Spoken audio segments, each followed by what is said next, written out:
পাক রব্বুল আলামিন আদমকে ডাক দিয়ে বললেন, ও আদম ও হাওয়া, তোমাদেরকে তৈরি করে জান্নাতের ভিতরে রাখলাম, জান্নাতের সমস্ত নাজ নিয়ামতগুলো ভোগ করো, কিন্তু খবরদার খবরদার, ওয়ালা তাকরাবা হাযিহিস শাজারা, খবরদার, শাজারাতুন মানে গাছ, আমি আল্লাহ একটা গাছকে নিষিদ্ধ করে দিলাম, তাকরাবা ওই গাছের কাছে যাবে না, গাছের ফল খাবে না। এবার আমার প্রশ্নের জবাব দেন, আল্লাহ যেই গাছের ফল খাইতে নিষেধ করেছেন ওটা হালাল না হারাম? জোরে বলেন। তাহলে আল্লাহ যেটাকে হারাম করে দিয়েছেন, আমাদের আদি পিতা আদি মাতা আল্লাহর হারাম করা জিনিসটাকে যখনই নিজের জন্য হালাল করে নিয়েছেন আল্লাহ পাক রব্বুল আলামিন, তখনই কিন্তু তাদের শরীর থেকে জান্নাতি পোশাকগুলো খুলে নিয়ে বিবস্ত্র অবস্থায় তাদেরকে জান্নাত থেকে বের করে দুনিয়ার জমিনে পাঠিয়ে দিয়েছেন। কথা বলেন ঠিক কি না? যারা হারাম খান, যারা সুদ খান, ঘুষ খান, যারা চুরি ডাকাতি করি খান, ভালো করে খেয়াল করেন আমার কলিজার টুকরা ভাইরা, গভীরভাবে মনোযোগ দিবেন, একটু আদি পিতার থেকে শিক্ষা নেন। আদি পিতা আল্লাহ যেটাকে হারাম করেছে ওটা যখনই নিজের জন্য হালাল করে নিয়েছেন আল্লাহ তখনই তাদের শরীর থেকে জান্নাতি পোশাকটা খুলে দিয়েছেন। আজকেও দুনিয়ার জমিনে যারা হারাম খায় ওদেরও পরিবার পরিজন বউ বেটি যারা আছে ওদের শরীরের মধ্যেও কিন্তু ভালো কোনো পোশাক থাকে না। কথা বলেন ঠিক কিনা? শাড়ি পরে না মশারি পরে বুঝার কোনো কায়দা? কথা বলেন ঠিক কিনা? এজন্য হারাম খাওয়া বন্ধ করার দরকার আছে না নাই? জোরে বলেন আছে না নাই? কিয়ামত সংগঠিত করবার জন্য আল্লাহ পাক রব্বুল আলামিন ইসরাফিল আলাইহিস সালামের হাতে একটা বাঁশি দিয়ে বসিয়ে রেখেছেন। কিয়ামত সংগঠিত হওয়ার পূর্ব মুহূর্ত সময় ইসরাফিল আলাইহিস সালাম ওই বাঁশিটাতে ফুটকার দিবে 3টা। একটু জবান খুলে বলেন কয়টা? আরো জোরে বলেন কয়টা ফুটকার দিবে? 3টা ফুটকার দিবে। 1 নম্বর ফুয়ের নাম হলো ফাজাউন। জোরে বলেন কি নাম? একটু জবান খুলে বলেন কি নাম? 1 নম্বর ফুয়ের নাম হলো ফাজাউন। এই ফাজাউন নামক ফুটকার যখন দিবে মানুষগুলো পাগল ছিল না, পাগলের মতো হয়ে যাবে। মানুষগুলো মাতাল ছিল না, মাতালের মতো হয়ে যাবে। মানুষগুলোর অন্তরের ভিতরে ভয় ছিল না, অন্তরের ভিতরে ভয় সৃষ্টি হয়ে যাবে। কন্যা আল্লাহু আকবার। অন্তরে এতটা কম্পন সৃষ্টি হয়ে যাবে, ভয়ের চোটে গর্ভবতী মহিলা পেটের গর্ভের সন্তানগুলোকে গর্ভপাত করে ফেলবে। কন্যা আল্লাহু আকবার। 2 মাস 3 মাস 4 মাস 1 বছর 1.5 বছরের সন্তান মায়ের বুকে দুধ পান করে জীবন যাপন করে, এমন সন্তান কাঁদতে কাঁদতে মারা যাবে। মায়ের কলিজার ভিতরে এতটা ভয় সৃষ্টি হয়ে যাবে, মা কোলের সন্তানকে বুকের দুধ পর্যন্ত পান করাতে ভুলে যাবে। আল্লাহ পাক রব্বুল আলামিন কোরআনুল কারীমের মধ্যে জানা দিয়েছেন, ওয়াতাদাউ কুল্লু যাতিন হামলিন হামলাহা। গর্ভবতী মহিলা তার কোলের সন্তানকে বুকের দুধ পান করাতে ভুলে যাবে। মানুষগুলো পাগল ছিল না, পাগলের মতো হয়ে যাবে। মানুষগুলো মাতাল ছিল না, কিন্তু মাতালের মতো হয়ে যাবে। আল্লাহ পাক রব্বুল আলামিন জানা দেন, ওয়াতারান নাসা সুকারা ওয়া মা হুম বিসুকারা ওয়ালাকিন্না আযাবাল্লাহি শাদীদ। আল্লাহু আকবার বলেন। মানুষগুলো পাগল ছিল না, মাতাল ছিল না, বস্তুত তারা আল্লাহ তাআলার কঠিন ভয়ের কারণে তারা পাগল এবং মাতালের মতো হয়ে গেছে। বলেন আল্লাহু আকবার। কিয়ামত সংগঠিত করবার জন্য ইসরাফিল আলাইহিস সালাম ফুৎকার দিবে 3টা। 1 নম্বর ফুয়ের নাম হলো ফাজাউন, যেটা দিয়ে মানুষের অন্তরে ভয় সৃষ্টি হবে। 2 নম্বর ফুয়ের নাম হলো সাফুন। জোরে বলেন কি নাম? এই সাকুন নামক ফুৎকার যখন দিবে পৃথিবীর সমস্ত প্রাণীগুলো মৃত্যুবরণ করবে। কন্যা আল্লাহু আকবার। এবারে 3 নম্বর ফুৎকার যখন দিবে 3 নম্বর ফুয়ের নাম হলো আল কিয়ামু লিরাব্বিল আলামিন। 3 নম্বর ফু যখন দিবে তখন কিয়ামত সংগঠিত হওয়া শুরু হয়ে যাবে।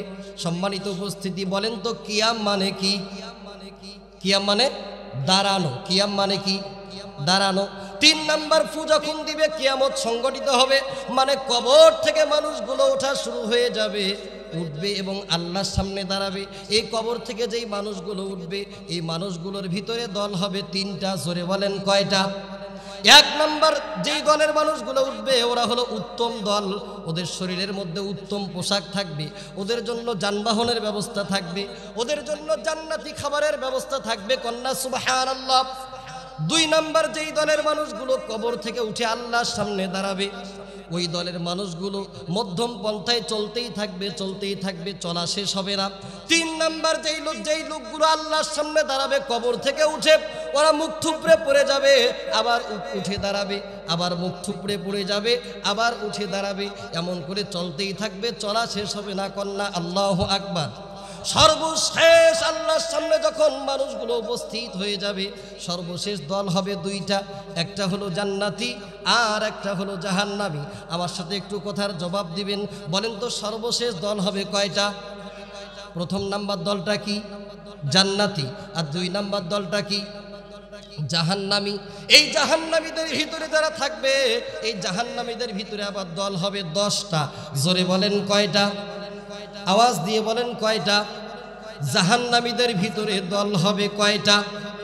আল্লাহর নবী বিশ্ব নবী বলেছেন, যারা জাহান্নামে যাবে, জাহান্নামী যারা হবে, ওরা যখন আল্লাহর সামনে উঠে দাঁড়াবে 10 রকম চেহারা নিয়ে উঠবে। কয় রকম? এটা আমার কথা নয়, বিশ্বনবী বলেছেন। নাসাই শরীফের বর্ণনা, গভীরভাবে মনোযোগ দিবেন আমার কলিজার টুকরা ভাইরা, প্রাণ প্রিয় বাবাজিরা। আল্লাহর নবী বিশ্বনবীর কাছে সাহাবীরা জিজ্ঞাসা করলেন, ইয়া রাসূলুল্লাহ, ইয়া হাবিবাল্লাহ, আপনি তো নিজেই বললেন আল্লাহর সামনে একদল জান্নাতি আর একদল জাহান্নামী, জাহান্নামীদের কাতারের ভিতরে কাতার হবে 10টা। ইয়া রাসূলুল্লাহ, আপনি একটু বলে দেন এই 10টা কাতারের ভিতরে কোন কাতারের মানুষগুলো চেহারা দেখতে কেমন হবে?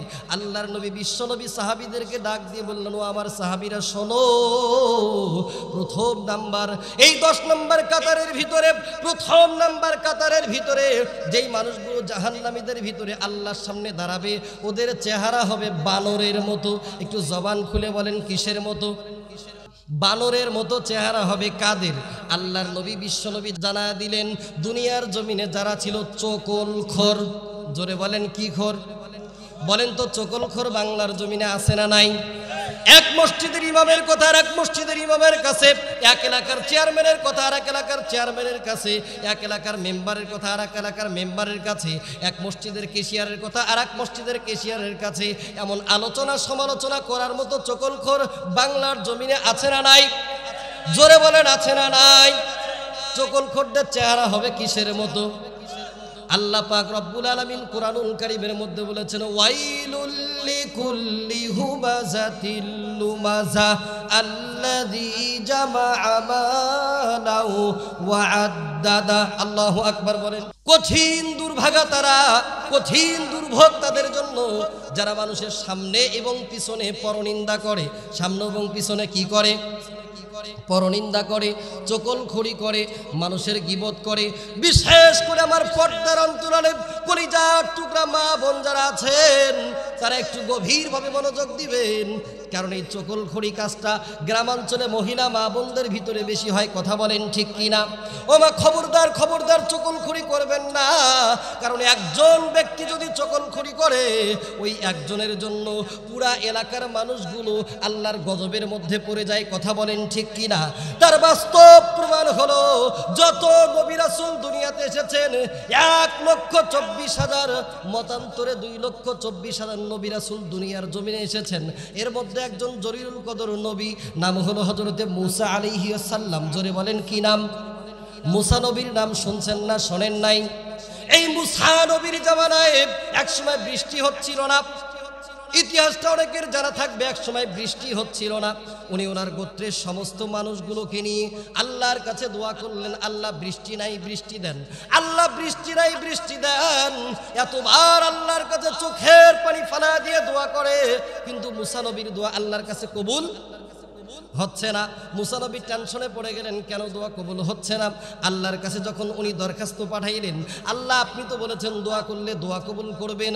ও রব্বুল আলামিন, আমি আমার গোত্রের মানুষগুলোকে নিয়ে এত আকুতি মিনতি করে 2টা করে চোখের পানি ফালা দিয়ে দাড়ি মোবারক পর্যন্ত ভিজায় ফেলতেছি কানতে কানতে। রব্বুল আলামিন, কেন আপনি দোয়া কবুল করেন না? আল্লাহ পাক রব্বুল আলামিন সঙ্গে সঙ্গে জিবরাইল আমিন ফেরেশতাকে পাঠিয়ে দিলেন।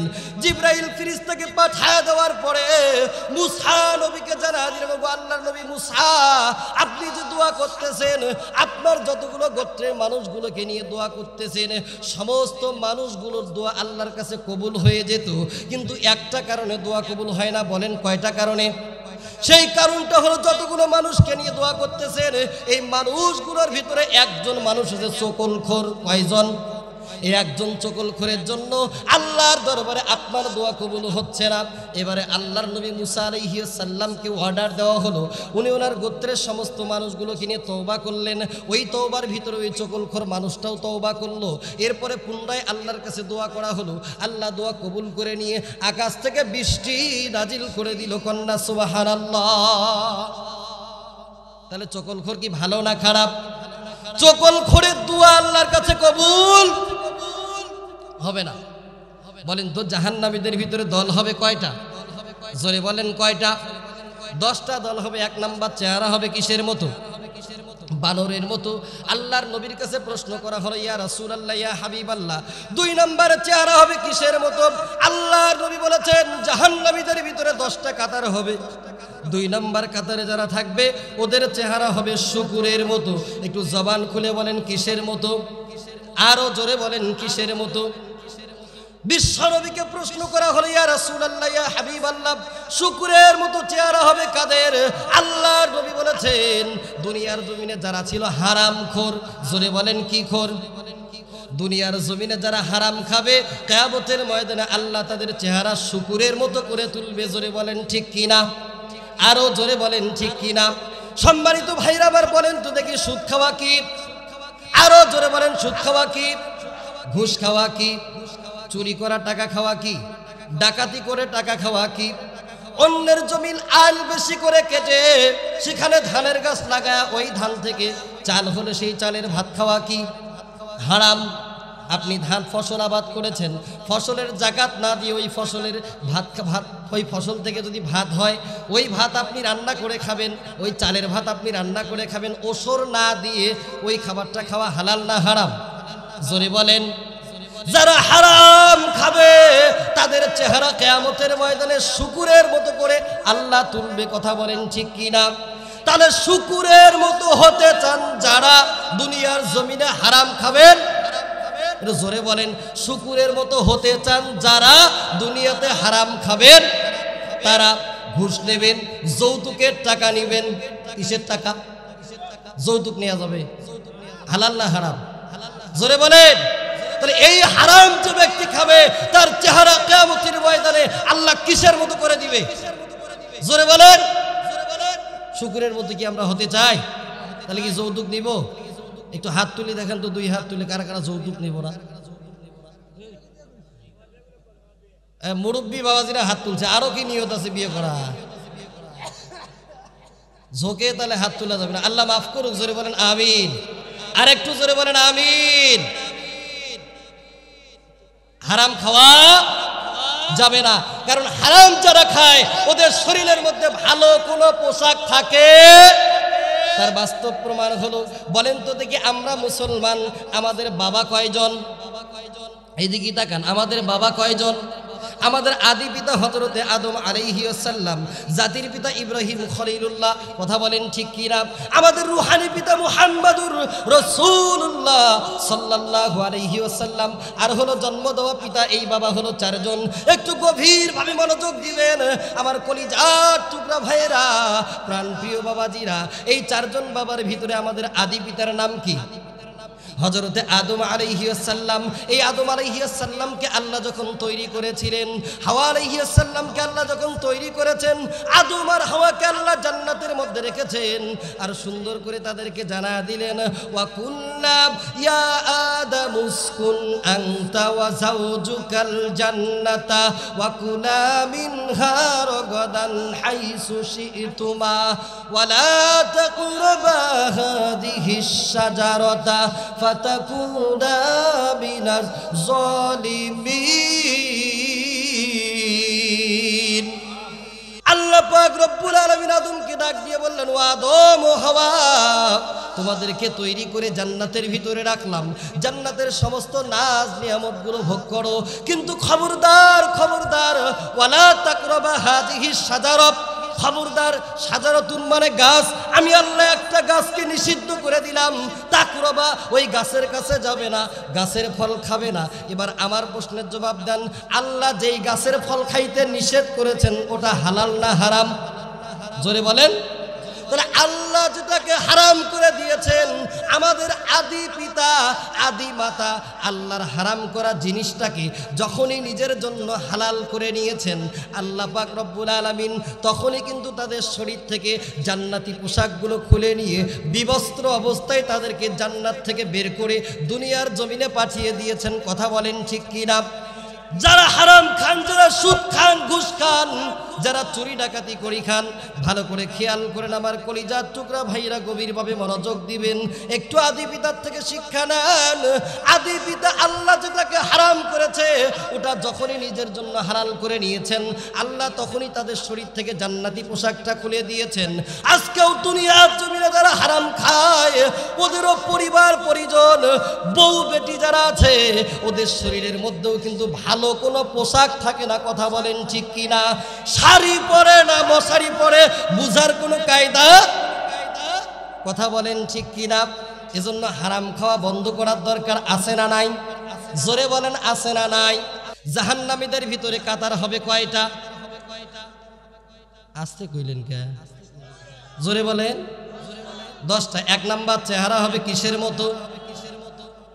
তাফসিরুল কোরআন মাহফিলে এসেছেন, এখান থেকে বাড়িতে যাওয়ার সময় আপনার জন্য মনে হয় কিছু শিক্ষা নিয়ে বাড়িতে যাচ্ছি, বলেন ইনশা। আরো জোরে বলেন ইনশা। 1 নাম্বার চেহারা হবে কিসের মতো? তারা কি করেছে? চকলখড়ি করেছে। বলেন কি করেছে? চকলখড়ি করেছে। 2 নাম্বার চেহারা হবে কিসের মতো? শুকুরের মতো। তারা কি করেছে? হারাম খেয়েছে। পয়েন্ট হলো 10টা, আমি সম্পূর্ণটা বলার চেষ্টা করব ইনশা আল্লাহ। এবারে আসেন 3 নাম্বার, আল্লাহর নবী জানায়া দিয়েছেন 3 নাম্বার মাথা থাকবে নিচের দিকে, পা থাকবে উপরের দিকে, বিবস্ত্র অবস্থায় জাহান্নামের আগুনে পুড়তে থাকবে। আল্লাহর নবী বিশ্ব নবীর কাছে প্রশ্ন করা হলো, নবীজি আপনি একটু জানায়া দেন কাদের পা নিচে, পা উপরের দিকে থাকবে, মাথা নিচের দিকে থাকবে, এই অবস্থায় ঝুলন্ত কারা থাকবে? আল্লাহর নবী বলেছেন মাথা থাকবে নিচে, পা থাকবে উপরে। এই লোকগুলো কারা তোমরা কি জানো? সাহাবী ইকরাম বললেন না নবীজি, আপনি না জানা দিলে আমরা কেমনে জানবো? আল্লাহর নবী বলেন এই লোকগুলো হলো দুনিয়ার জমিনের টাটকা সুদখোর। আল্লাহ জোরে কোন? যারা সুদ খাবে তাদের মাথা কোন দিক থাকবে? পা কোন দিক থাকবে? উপরের দিকে থাকবে। বলেন তো সুদখোর ভালো না খারাপ? আল্লাহ বলেছেন আহাল্লাল্লাহুল বাইআ ওয়া হাররামার রিবা, আমি আল্লাহ ব্যবসাকে হালাল করেছি আর সুদকে হারাম করেছি। কথা বলেন ঠিক কি না? এই ভাই থেকে কি হয়েছে? কথা বলিয়েন না ভাই, শোনা ভাই, মনোযোগ দিয়ে শোনেন। আল্লাহ কবুল করুক, বলেন আমিন। আরেকটু জোরে বলেন আমিন। আল্লাহ ব্যবসাকে হালাল করেছেন আর সুদকে হারাম করেছেন। আল্লাহ পাক রব্বুল আলামিন কুরআনুল কারীমের মধ্যে ডাক দিয়ে বলেছেন ইয়া আইয়ুহাল্লাযীনা আমানুত্তাকুল্লাহা ওয়া যারু মা বাকিয়া মিনার রিবা ইন কুনতুম মুমিনিন।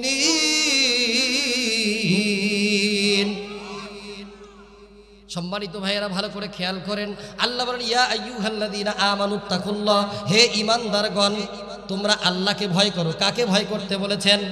জোরে বলেন কাকে ভয় করতে বলেছেন? ওয়াজারু মা বাকিয়া মিনার রিবা, এবং তোমাদের সুদের যে বাকি অংশ আছে সেটা তোমরা ছেড়ে দাও। আল্লাহ প্রথম কথা বললেন, ভালো করে মনোযোগ দেন, আল্লাহ প্রথম কথা বললেন যে হে ঈমানদারগণ তোমরা আল্লাহকে ভয় করো। কাকে ভয় করতে বলেছেন?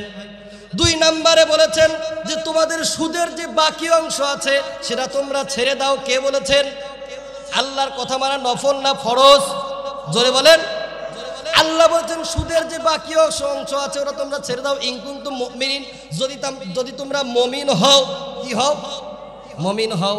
এরপরে আল্লাহ বলেছেন ফাইল্লাম তাফআলু, যদি তোমরা ছাড়তে না পারো ফাজানু বিহারবিম মিনাল্লাহি ওয়া রাসূলিহি, যদি সুদের বাকি অংশ ছাড়তে না পারো তাহলে তোমরা যুদ্ধের জন্য প্রস্তুতি গ্রহণ করো। কিসের জন্য? অনেক ভাইরা হয়তোবা ভুল বোঝার জন্য চেষ্টা করতে পারেন, আমি শব্দের অর্থগুলো বলে দিচ্ছি। আল্লাহ বলেছেন ফাইল্লাম তাফআলু, যদি সুদের বাকি অংশ ছাড়তে না পারো, ফাজানু মানে প্রস্তুতি গ্রহণ করো, বিহারবিম মিনাল্লাহ, হারবুন মানে যুদ্ধ। হারবুন মানে কি? যুদ্ধ, বিহারবিম মিনাল্লাহ, আল্লাহর সাথে যুদ্ধের জন্য প্রস্তুতি গ্রহণ করো, ওয়া রাসূলি, এবং রাসূলের সাথে যুদ্ধের জন্য প্রস্তুতি গ্রহণ করো। তাহলে এখান থেকে বোঝা যায় আজকের আলোচনা শোনার পরেও যদি কেউ সুদ না ছাড়ে, বুঝবেন ওই লোকটা morning or evening, night or day, all every time 24টা ঘন্টা কার সাথে যুদ্ধের জন্য প্রস্তুত হয়ে আছে। তাহলে আল্লাহর সাথে যদি কেউ যুদ্ধের জন্য প্রস্তুতি গ্রহণ করে থাকে, ওই লোকটা কি আমাদের আপনজন হতে পারে? আপনার আপন ভাইয়ের সাথে যদি কেউ যুদ্ধের ঘোষণা দেয়, ওই লোকটার সাথে কি আপনি আপোষ করবেন? জোরে বলেন। আপনার বাবার সাথে যদি কেউ যুদ্ধের ঘোষণা দেয়, আপনি কি সেই লোকটার সাথে আপোষ করবেন? অথচ আল্লাহর নবী বলেছেন, যদি কোনো ব্যক্তি বাবার চেয়ে, মার চেয়ে, ভাইয়ের চেয়ে, বোনের চেয়ে, ছেলের চেয়ে, মেয়ের চেয়ে, পরিবার পরিজন, নিজের অর্ধাঙ্গিনীর চেয়ে, সব কিছুর চেয়ে যদি কোনো ব্যক্তি আল্লাহর নবীকে বেশি ভালোবাসতে না পারে, ও কোনোদিন মুমিন হতে পারবে না। তাহলে আল্লাহ তাআলার সাথে যুদ্ধের ঘোষণা দিয়ে যেই লোকটা সকাল থেকে সন্ধ্যা পর্যন্ত, রাত থেকে দিন পর্যন্ত 24টা ঘন্টা আমাদের মধ্যে চলে, ওই লোকটা কি আমাদের আপনজন হইতে পারে? উনি তো আমাদের আপন নয়, বরং আমাদের চরম প্রকাশ্য শত্রু। কি শত্রু? প্রকাশ্য শত্রু। আমি তার বাস্তব প্রমাণ বলে দিচ্ছি, ভালো করে খেয়াল করেন। আল্লাহর নবী, বিশ্ব নবী বলেছেন, আল্লাহর নবী বলেছেন, যেই এলাকায় 2টা কাজ বেড়ে যায়, কয়টা কাজ? যেই এলাকায় 2টা কাজ বেড়ে যায়, ওই এলাকার থেকে আল্লাহ তাআলা রহমতের দরজাগুলো বন্ধ করে দেয়, গজবের দরজাগুলো খুলে দেয়। কন্যা নাউজুবিল্লাহ। আরো জোরে বলেন নাউজুবিল্লাহ। কয়টা কাজ? 2টা কাজ। 1 নম্বর বিশ্বনবী বলেছেন, যেই এলাকায় জিনার কারবার বেড়ে যায়, আর 2 নম্বর হলো যেই এলাকার ভিতরে জিনার, 1 নম্বর জিনার কাজ বেড়ে যায়, আর 2 নম্বর যেই এলাকার ভিতরে সুদের কারবার বেড়ে যায়, আল্লাহর নবী বলেছেন, ওই এলাকার মানুষগুলো নিজেদের জন্য নিজেরাই গজবের দরজাগুলো খুলে নেয়। কন্যা নাউজুবিল্লাহ। আগে জমিতে যেরকম ধান হইতো, এখন সেই রকম ধান হয় না। আগে লাউ গাছে যেরকম লাউ ধরতো, এখন সেরকম লাউ ধরে না। আগে গর্ভবতী মহিলা যারা সন্তান প্রসব করেছে, রাস্তার পাশ থেকে কচুর পাতা উঠিয়ে নিয়ে গিয়ে মুরব্বী মা বোন যারা ছিল, ডাল ভর্তা বানায়া যদি গর্ভবতী মহিলাকে খাওয়া দিয়েছে, বুকের দুধ পাইছে সন্তান। কথা বলেন ঠিক কিনা? আজকে এত দেশি বিদেশি ভিটামিন, ঔষধ, প্রোটিনযুক্ত খাবারগুলো খাওয়ানোর পরেও, সন্তান জন্ম দেওয়ার পরে সন্তানের মায়ের এত হেলদি স্বাস্থ্য, এরপরও সন্তান মায়ের বুকে দুধ পায় না। আপনি আমি মনে করি মনে হয় মায়ের দোষ। না না, মায়ের দোষ নয়। আল্লাহর নবী জানায়া দিয়েছেন, সুদ খাওয়া এতটা খারাপ, সুদখোর এতটা খারাপ, এই সুদখোরের কারণে আল্লাহ যখন গজবের দরজাগুলো খুলে দেয়, তখন ছোট্ট বাচ্চার বুকের জন্য, ছোট্ট বাচ্চার জন্য মায়ের বুকে যে দুধ থাকে, ওই দুধটা পর্যন্ত আল্লাহ তাআলা তুলে নেয়। কন্যা নাউজুবিল্লাহ।